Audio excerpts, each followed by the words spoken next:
Hey, it's Clay, and this will be a video chart on ticker symbol NAK. We will take a look at the 30-minute time frame.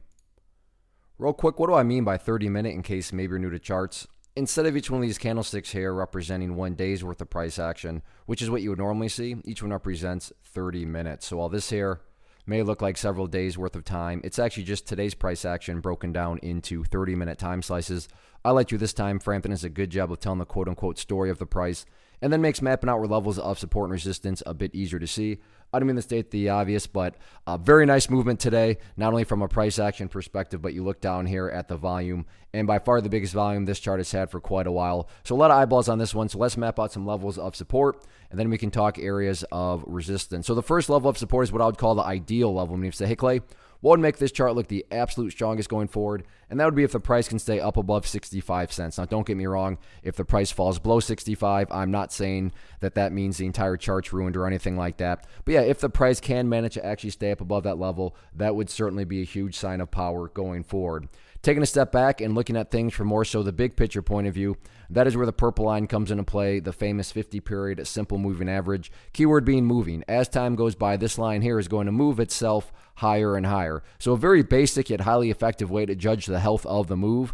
This right here being defined as quote-unquote the move. Just watch that purple line. As long as the price stays above that line, as the line itself moves higher and higher, then the bulls are in full health, the bulls are in full control. However you can best visualize that, that is what's being represented. Again, sure, staying above 65 cents would be great, but from the grand scheme of it all, as long as the price stays above that purple line, the bulls 100% own the chart.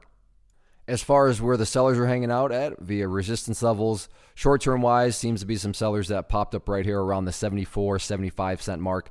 After that, next level of selling was just simply right up here where the party stopped today at 84 cents. Anyway, look at it though, very nice movement today. Like I said, very nice volume, not just a question of starting to chip away and build upon this momentum. I don't want to say resistance levels don't matter, but in my opinion, top priority right now is not necessarily breaking levels of resistance, but just simply going through healthy consolidations and building higher lows. Because as long as higher lows are built over time, everything else will take care of itself, including breaking levels of resistance. So focus on building those higher bases and sit back and let the trend do its thing.